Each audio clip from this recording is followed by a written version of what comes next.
Welcome to the Ascent Podcast, a show about inspiring people who explain their path to achievement. I'm your host, Joe Burgess, Wealth Advisor at Moxie Wealth Management.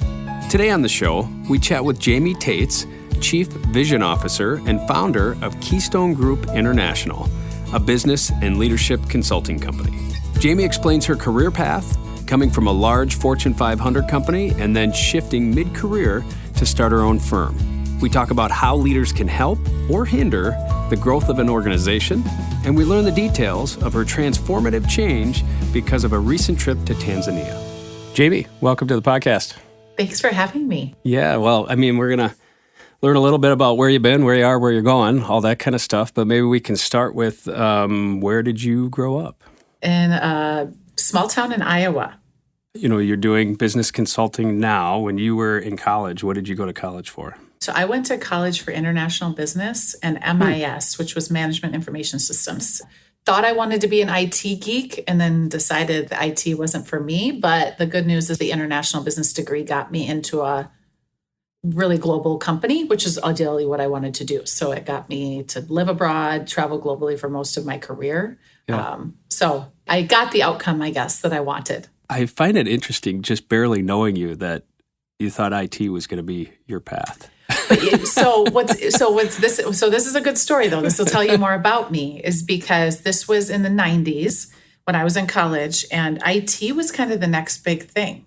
But in the business school, every female I knew was getting a marketing or an HR or a finance degree. Mm-hmm. I was like one of 4 women, even in the late 90s, in my IT courses. And that was intriguing to me. So I actually went with IT because I thought this is the next big thing. Like finance, HR, marketing, yes, right? But this is the new thing. It was right before .com. And so it was more of a challenge for me to say, I want to be more cutting edge than I want to be kind of the stable business stuff. And when you came out of college, was Cargill the first thing? Was that the place you were? I was actually an intern for them for a couple summers before that, and then went to work for them full time. Being based in Minneapolis, I work with a bunch of people from Cargill and a bunch of people on their leadership team. I'm always impressed at the macro level of economics that Cargill functions with and how much of the world that they impact. There was somebody from maybe who was running the transportation division there within Cargill, and it was like at some point in time, Cargill owned, 60 or 70% of the boats, the ships in the ocean that were shipping freight. And most people just don't realize the sleepy company here, right? That you know about, but you don't realize the global magnitude of what they do. And as coming out of college, like that was a beautiful position for me because I worked in 13 years, I think I worked in 7 different business units, but staying with the same company, right? Completely different businesses. And so it was like you were moving companies, but not moving companies. And it was a great experience. Right. And at some point in time, if you're going to keep going up at Cargill, if it's an international business, you need to live international. Yep. That's part of the process. Where did you end up living? So I did some short project stints. So I lived in Belgium for a period of time. I lived in the UK. And then I had actually lived in Spain through part of college. And so had that experience as well. So knew I wanted to kind of go back into that European space. Got a lot of opportunities to move to Brazil, to move to Singapore, but just ages of my kids and kind of stage of life, that kind of stuff really has to line up with timing. Right. Was the international experience, did that expand your mind in a way that was really beneficial for you? Yeah. I have a daughter that's a sophomore in college, right? And I said, I'm mandating for you to spend a semester somewhere abroad. Because I want you to have that experience. It is a mandate for our kids. Yeah. We don't pay for college unless they're going to go abroad. Got it. And so it's no joke because it was so transformative. I was 20 when I went abroad.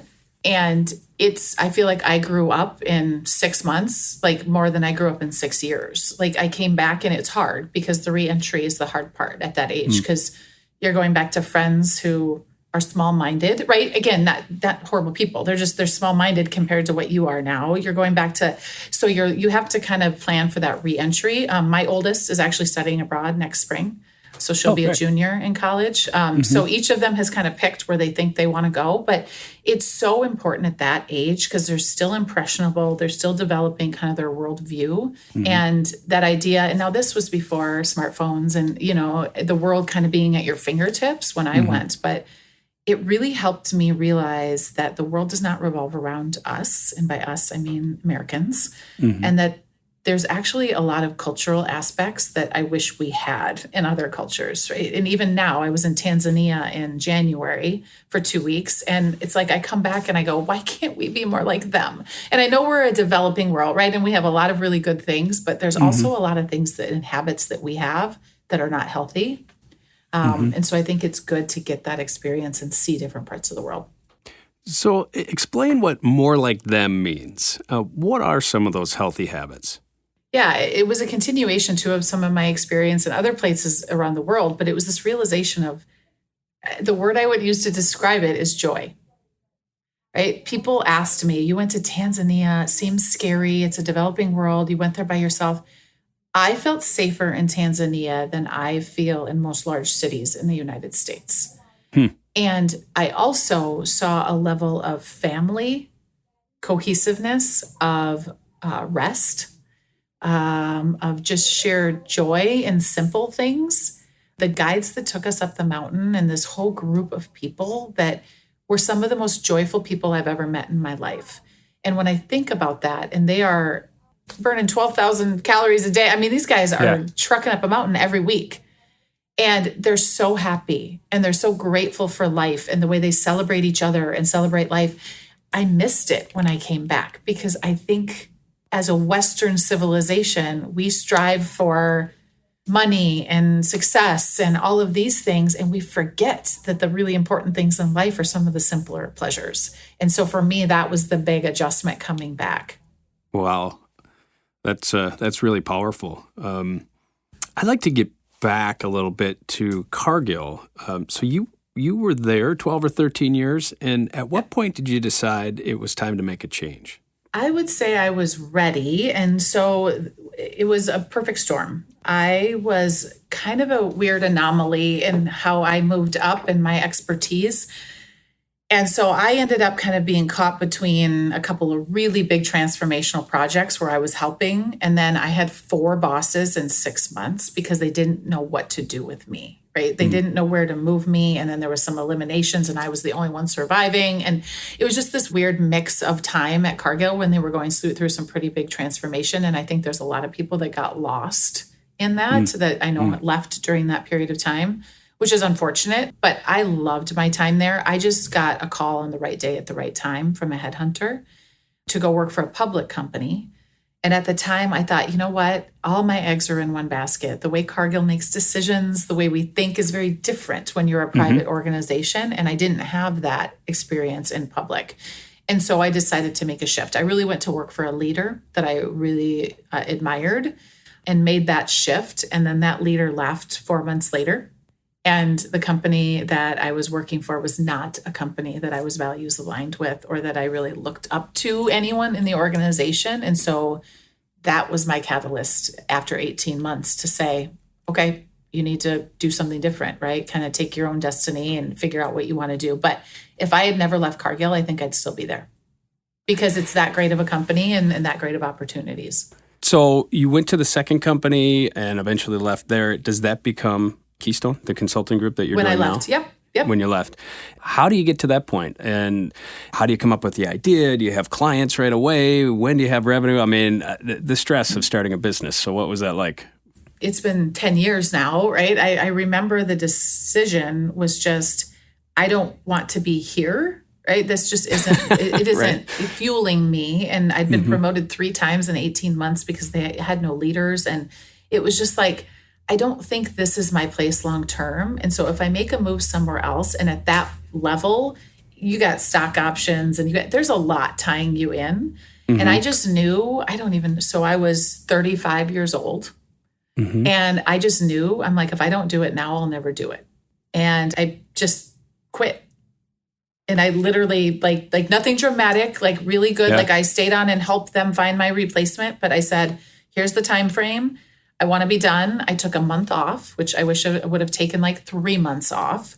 That's one regret I have, is not taking more time.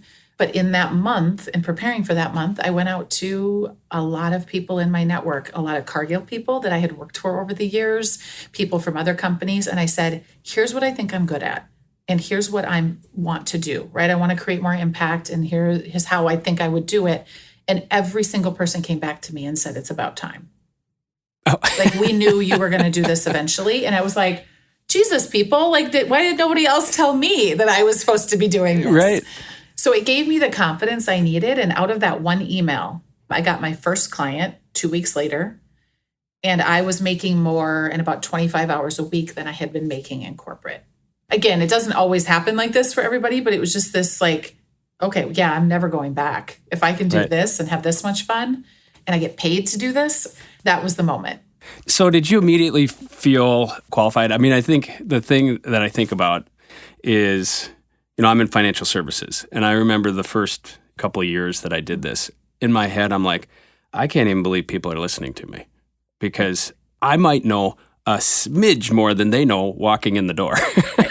You know what I mean? 100%. And I mean, eventually you grow into it, but how did you feel when you first started out? Just like that. I just cared about them and I was going to do the right thing for them. Mm-hmm. And so I think that's kind of what got me through, is that impact and knowing it was coming from a good place. The other thing, and I just had this conversation last week with a corporate executive who's thinking about going out on their own and feels the same way. And I said, here's the thing you need to realize if you've had a career in large corporate. You are so valuable to a small to mid-market company. Absolutely, because you so underestimate what you have experienced, what you've been. I mean, the high performance leadership work that I was able, like everything I went through in Cargill that they trained me, I would not replace that for the world, because it made me be able to do what I was doing. And so I think we underestimate our value to these smaller mid-market companies. And so my clients, and even to this day, are just like, oh my gosh, like, like you help us think so much bigger, because I was taught to think globally. My kids, I tell them, like, they're not coming into my business when they graduate. You can eventually come here. You're going to work for a big company, if at all possible, and they're going to, it's going to be hard and it's going to be a lot of work. But you need that experience to be able to do whatever else you want to do. Right. And again, having worked with a lot of people from Cargill for a while, the culture there, of course, is that you're there your whole career. Right. Been a lot of changes, things like that. But some of the people who have left there, to your point, the processes and the systems and the thinking and the strategy that you guys learned that was innate, I absolutely don't think most of the people there are aware of how marketable that is. They don't. And like, you can go to the next company and they will pay you a lot more than what you were making, because they want to know the secret sauce of what you learned at Cargill. Right. So Keystone Group International, what is the focus of that organization? What do you try to do to help people out? So our purpose, or our why, is to create organizational impact at the human level. Most people call us for strategy. And so when we talk about strategy, we take a very holistic view. So we want to help you create a strategic plan and an approach on what growth is going to look like. But we also want to help you create a strategic and communication cadence on how you keep that execution going. But more than that, when we come in, which is where we're really different from most strategic firms, is we are also assessing your leaders to say, do you have the people capable to drive the change required for your strategy? Because that's where most strategy fails. Right. And then we are assessing the culture to say, great, you want to double, right, over the next 2 years, or whatever it is, the market's giving you this opportunity. Do you have the culture and the foundation of culture that can support that and withstand that change? And so we're taking a very different look at strategy. We want strategy that you can actually achieve versus it's just in a binder somewhere. What you just said there sounds very scary. Here's what I'm thinking about. Having people within the organization have strong and different opinions about the strategy or the vision, or both. If you're really holding up a mirror that way, that it feels like there might be a lot of things right underneath the surface that will come out that'll either make you really strong or maybe help you figure out you shouldn't be working together. And it feels very vulnerable to expose yourself to the potential of both of those outcomes. But what I would tell you is the strategy, the outcome and the output on the other side is so much stronger with those different ideas. And that's really diversity to us, right? Is the diversity of thought and experience and perspective is what makes your strategy, right, that much more well-rounded. But it is funny because just recently I was working with a biomedical client. And so in the room, right, their exec team is a CMO, a chief medical officer. And this guy didn't want to be there. Right? He's smarter than everybody else. And he's like, this is the last place that I want to be right now. I should be doing all these other things. And so we kind of got through the process and we were on day 2 or day 3. And midway through the day, he stands up and he slams his hands on the table. And I was like, whoa. And he said, I finally get it. If I can swear, you're a goddamn group therapist. Yeah. And I was like, unlicensed, just to be clear, please don't tell anybody that. Right. But that's what it is. And Joe, that's what most organizations are struggling with. It's not a lack of, can we find the right customers and are we in the right products or services? It's, are we cohesive and do we truly trust each other, like love and trust each other as a team? And can we get through anything, no matter what we set in the strategy? Most executive teams don't have that. That's what we're trying to fix. The strategy is secondary. Yes, we can set a strategy, but if we can't fix that piece, it doesn't really matter what we put on the sheet of paper. Well, and I imagine if you have businesses that have been around for a while or leadership teams that have been around for a while, having a third party would be hugely valuable because I imagine there are the same conversations happening over and over and over again. You always say this, you always think that. You always say this, you always think that. You know, like this is where we butt heads. And it's almost like this agree to disagree rather than actually sorting through how do we not butt heads anymore? Or how do we allow space for each other? And the problem is growth can mask a lot of sins. And so that's what we see. So last week I was with a $300 million company, super successful. They're really good at what they do. Their leadership team was like, we are not serving the organization. Our relationships aren't strong. We're not having the right conversations, right? We got them to that point where they just realized we're the issue. We can grow. Yeah, we can hit our revenue targets, but our culture is struggling. We have leaders that aren't clear and aren't treating people. There's just all of these other things, and they finally got it. But it's because our analogy when we come in with clients is that you don't hire a personal trainer to give you a bowl of ice cream and the remote. Right? So you do not hire someone like us to come in and let you have the same conversations over and over again. In fact, we have clients where a year in, if they're still having the same conversations, we'll just look at them and they'll go, I know, we're still talking about the same thing. We've got to fix this issue. We don't even have to tell them what the fix is. We are just that accountability partner where they're like, they get nervous when they come in to meet with us because they're not meeting their own expectations and they know they have to tell us that they're not doing it. Well, and I was thinking when it comes to strategy, how hard is it from one business to the next to learn their industry and to be able to advise on the strategy? Or is it just helping them reveal what they already know? So at the symptom level of the issues, it's a supply chain issue that I don't know. I'll tell them sometimes, like, you're speaking German. Like, I don't understand all the acronyms that you just used. But if we actually dig to the root, which is, we have an analogy called stop mowing dandelions. Like, we're not going to let you cut the dandelion off at the grass. Like, we need to go to the root because otherwise this is going to come back over and over and over again. And so when we get to the root, if you have people in your business, you have processes in your, like some of these basic things, it doesn't matter if you make a widget or provide a service. Most of the root causes are the same things. And I hate to say that because they pay us a lot of money to do this, but like when it comes down to it, but what our clients actually come to us for is because we're not niched.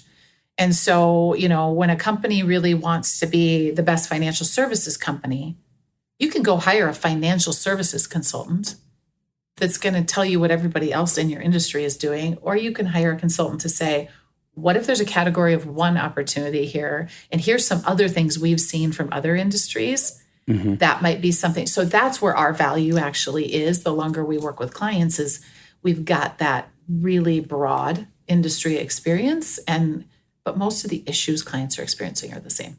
Got it.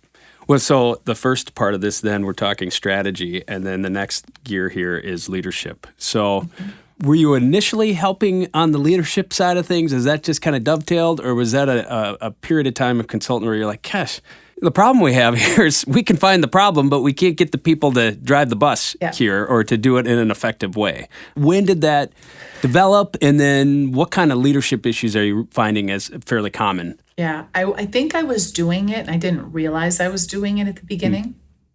It was really, I'd say probably 2016, 2017, where I just had the damn it moment. Like, clients are not getting it. They're not seeing it. And that's actually where our impact model, the actual model came from, because I needed a simple way to explain to leaders what they were missing.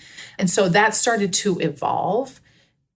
I would confidently tell you that 85 to 90% of all issues in an organization right now are leadership issues, are people issues.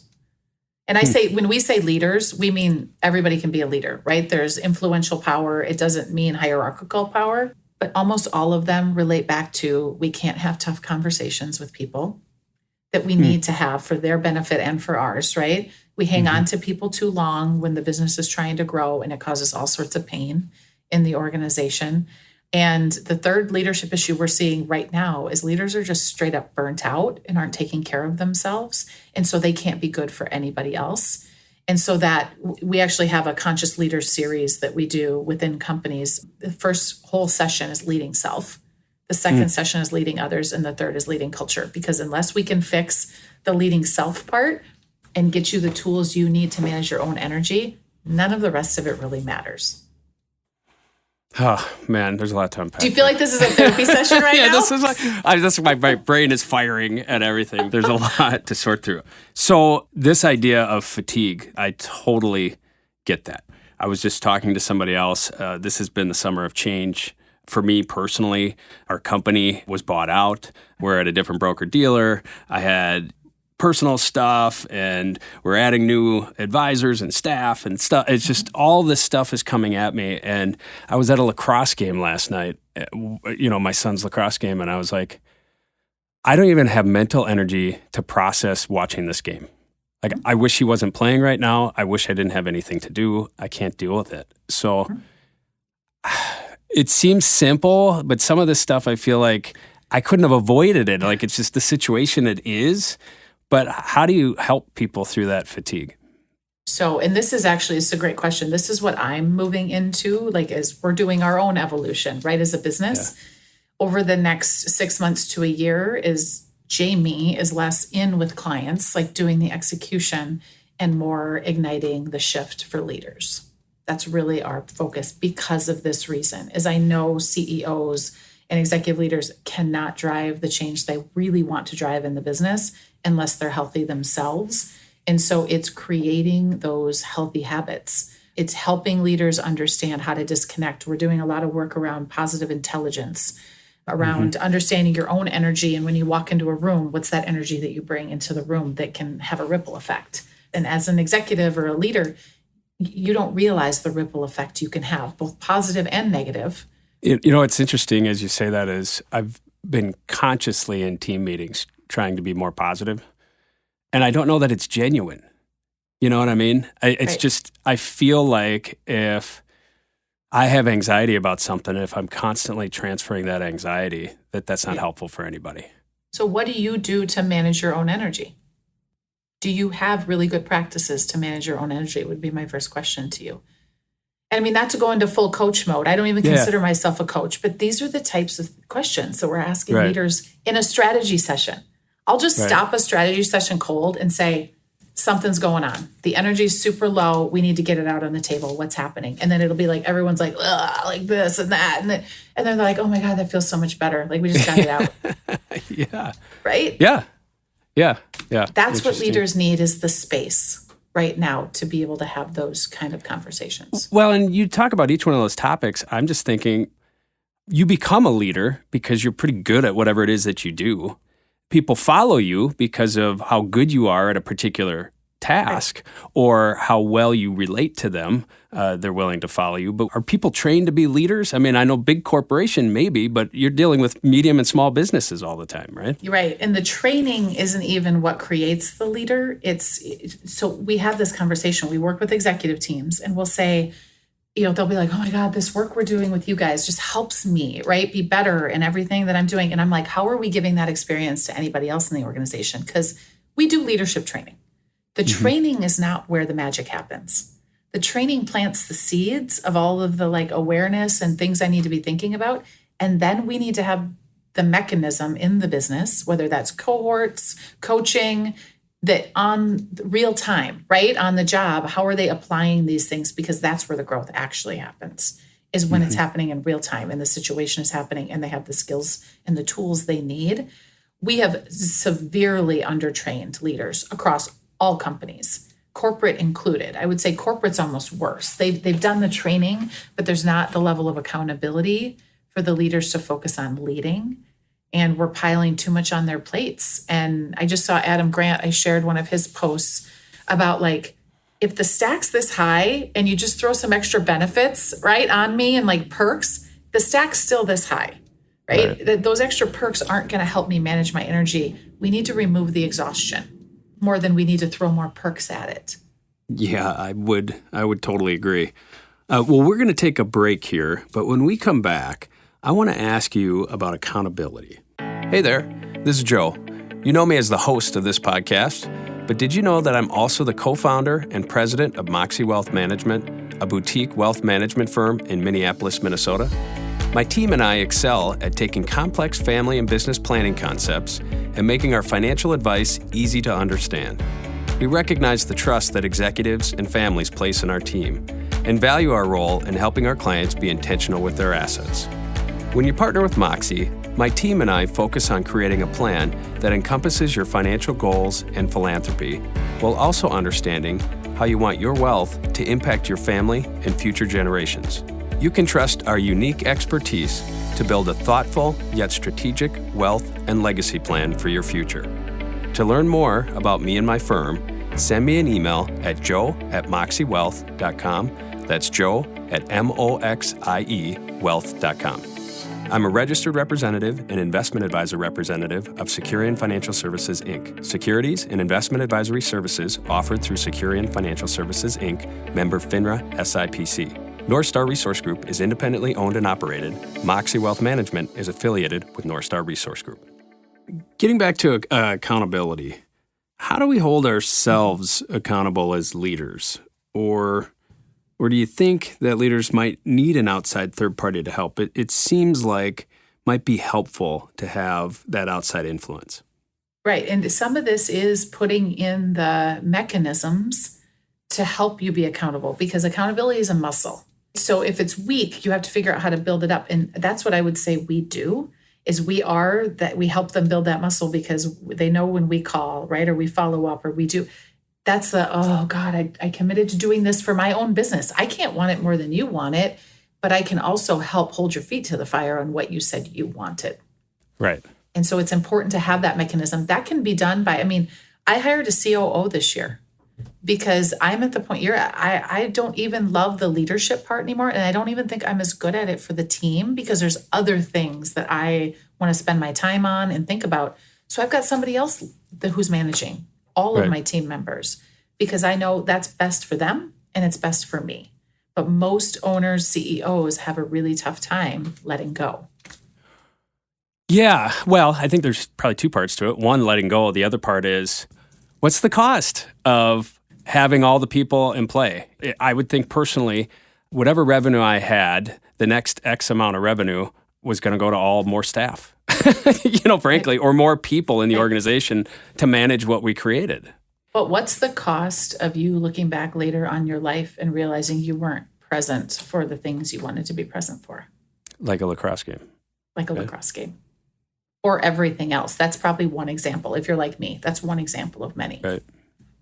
Yeah. So it's an investment in yourself, but you have, as an entrepreneur, specifically as an entrepreneur, that is the biggest investment you can make.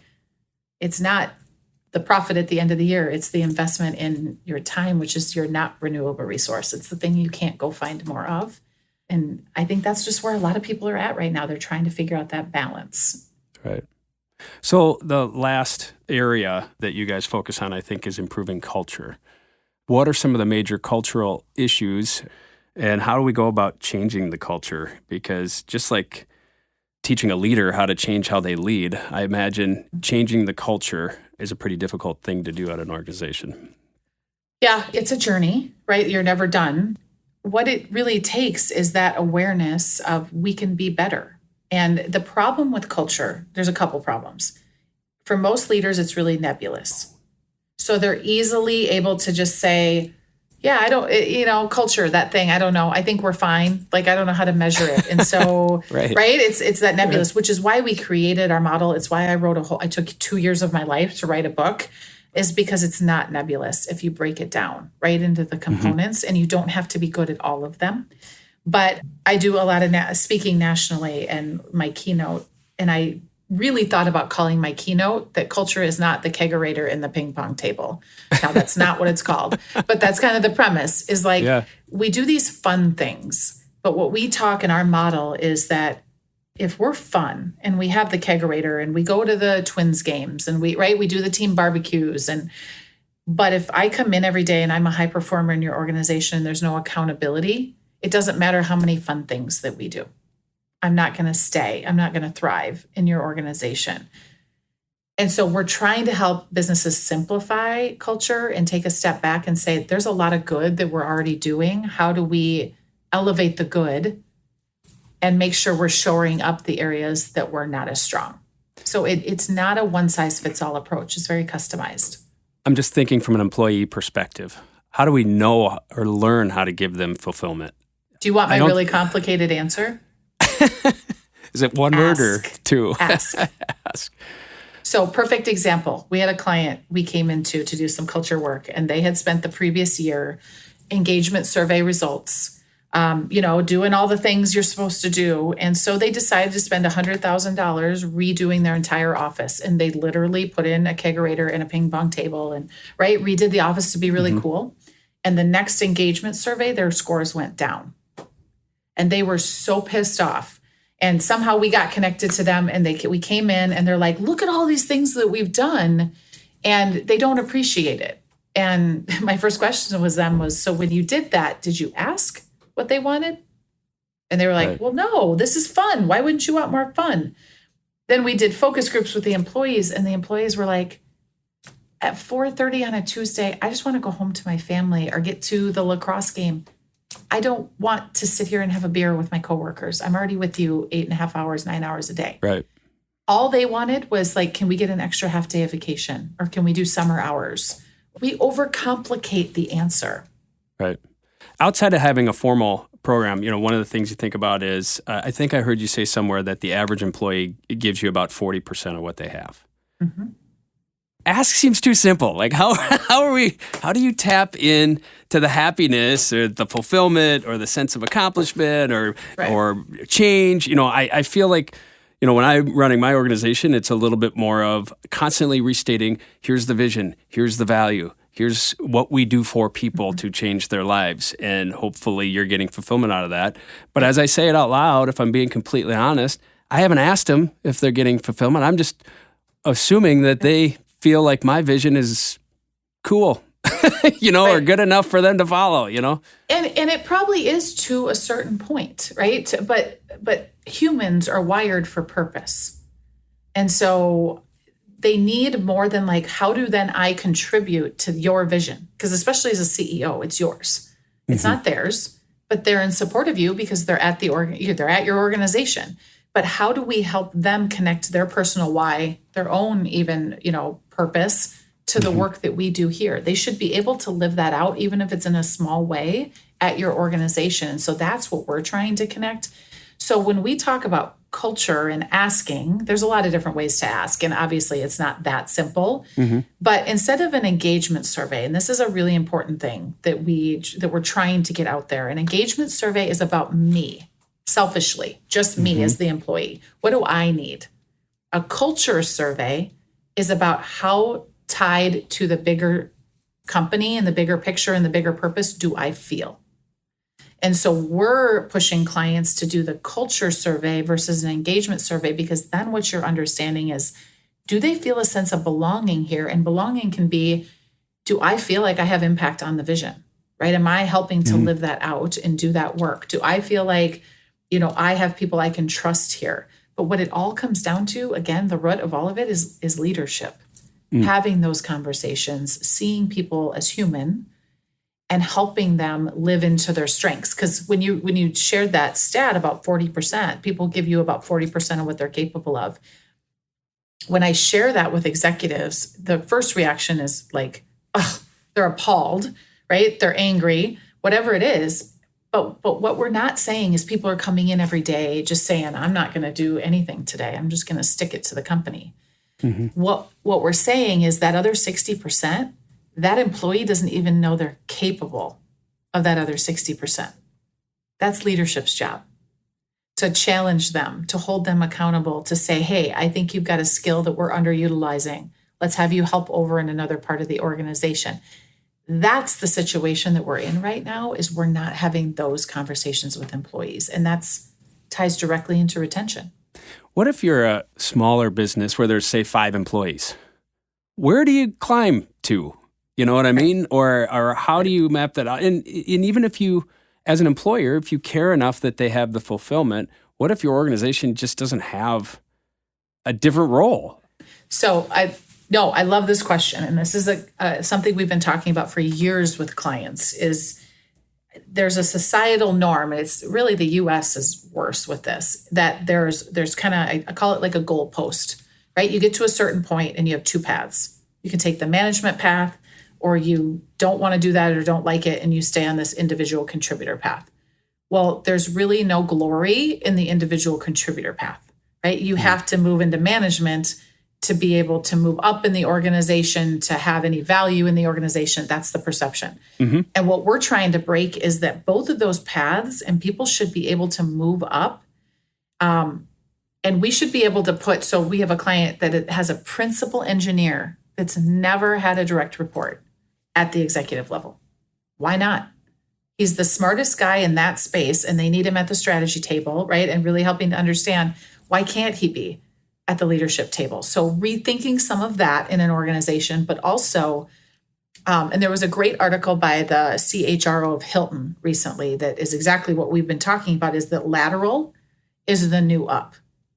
So especially when you look at the generational changes, they'll say, well, this next generation, all they want to do is move up, up, up, up, right? They're all about climbers, and I don't actually, having 4 Gen Zs myself, I feel like I have a PhD in Gen Z.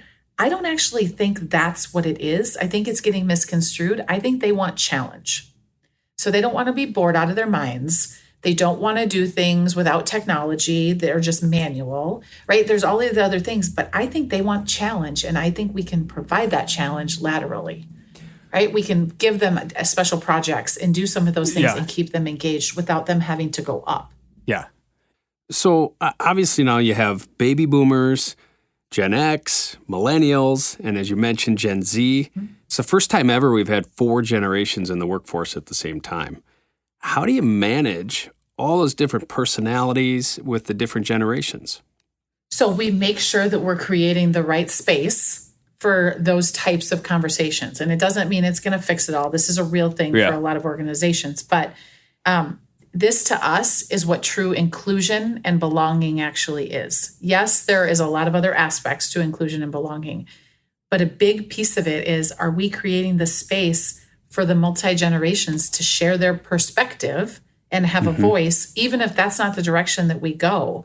Feeling heard is a basic human need, right? They in order to be fully committed to whatever you're doing, we need to create that space for that. And I think it's the big piece that's missing right now, because we're running at 150 miles an hour and we're just trying to achieve the next thing, when we're not realizing that the way we achieve the next thing more profitably and more efficiently is to slow down and have some of these conversations and get everybody on board. Yeah, I think that's good. There's a whole lot to unpack. You and I will probably have to talk offline on all these things. So let's kind of changing topics here a little bit. You, not so long ago, climbed Kilimanjaro. Tell me about that. I'm a huge fan. It's on my list of things to do. It goes back to this slowing down a little bit because it's a 2-week trip, I think, out there. But I climbed Mount Rainier a handful of years ago, and I had tons of fun. And it's an experience that is like the details of which are sealed into my memory. And I can't tell you a lot of the other things that have happened in the last 8 years. So tell me about your experience with Kilimanjaro. Why did you do it? How was it? Give me the story. There is a story because people ask me all the time, like, why would you do that? People that don't like that kind of thing, why would you do that? And just to be clear, this is the first mountain I've ever climbed. I've gone to Colorado and done hiking up to like 14,000 feet, done some of that here and there on a vacation, but I'm not like around the world hiking every weekend, doing that kind of thing. And so what happened is 2022 was the hardest year for me, not personally. My personal life is great. The business is actually thriving. As a leader, 2022 was the hardest year. I made some really bad hires, people that made some decisions in my business and swayed my business in a way that was probably the worst of the entire history of my business that I just didn't have control of and kind of let them make decisions and really started to see the impacts of our own culture. And I got to August and I remember I was sitting at home and I was like, 2023 cannot be like this. We made those transitions around the August timeframe. And I was like, all right, this is a fresh start. I've got to figure out how I'm going to lead this organization right into the future. And so I started doing a little bit of research. I didn't tell anyone, my spouse, nobody at work, like nobody that I was looking at it. And spent about a week doing some research, having some calls with some great guide groups and making sure that it was the right thing. And I booked the trip and I went solo. So that's the other thing that was kind of dramatic is that I went to Tanzania for 2 weeks as a woman by myself. So I didn't climb the mountain by myself. I signed up with a guide group that I knew there was going to be other people with me, but I needed this for me. This wasn't for a social media highlight I just needed, as I told everybody, I needed to be cracked open. Like I needed something that was really going to push me to my limits, and it did that and then some. But that was the reason. And so when I talk about leaders making shifts and pushing themselves out of that, I do it myself, right? It's a really important thing for me to do as well. So that's how I ended up there. So in January, I went for 2 weeks, took 7 days on the mountain. So you're living in a tent with 11 strangers from all over the world, which was the most amazing thing. They're some of my dearest, like I stay connected with them. Oh, very cool. Yeah. And so 7 days on the mountain and some of the hardest things I've ever done in my life and experiencing that, but really seeing a shift in how I was thinking about life, about the world, about a lot of things. So, I mean, that's the reason you do those types of things, right? Is to get out of your element. When you had that time to yourself and you were climbing that mountain, what did you find? Just sounds like you probably had some just deep thought and time and space for that. What bubbled to the surface that you think probably helped you as you came back and re-engaged? So I had 25 pages of journaling because I journaled multiple times a day because I wanted to make sure I kind of was remembering, right, what I was thinking about, what I was experiencing and feeling. And I did I think it's out on our website, but I did a 10-part blog series about it because I came back and my team was like, this is gold. Like you need to share these lessons, right? And kind of what you've learned. So that's out there if anybody's interested in looking it up. And there's so many in there. The one I think that was most impactful for me is that life doesn't wait for you. There's never going to be a right time to go climb a mountain or to make that career change or to change your life in what's not working or focus on your health. Nothing's waiting for you. So stop saying, I'll get to it someday, because someday might not be there. And that was the big realization for me is like, I'm so glad I did it. First off, I'm so glad I did it at 45 because it was hard as hell. And I don't know if I'd be able to do it at 55. Right. So that piece was another one, right? With just my body and what it was put through. But that idea that like, stop waiting, whatever waiting is, to make that change in your business, to change that person, right? Or not be around that person. I actually came back and there's quite a re-entry process for something like this, because again, in a 2-week period of time, you've changed and the world around you that you come back into is kind of still the same. And that re-entry process was hard. And what I've gone through since then is kind of a purging of sorts. And as harsh as that sounds, is of some relationships. And again, not dramatically, but I just spend less time with some people, right? I'm changing kind of the focus of the business to be more around what I truly want, because it's not going to wait for me to figure it out. Like, I need to do it. And so that piece is probably the most dramatic of all of it, is how you come back in and from that kind of a transformational event and figure out how to adjust your life to everything that you learned, instead of just go back to muscle memory, which was my biggest fear, is I just go back to the way things were before. Yeah. On a more personal level, it's been 27 years now that I've had my business, and years fly. Sometimes, if I'm being honest, I get jealous of people that have had 3 or 4 different careers, because yes, I'm really good. I think I'm really good at what I do now. I've spent almost 3 decades learning how to be really good at it, but maybe the rate of change isn't fast enough for me. You know what I mean?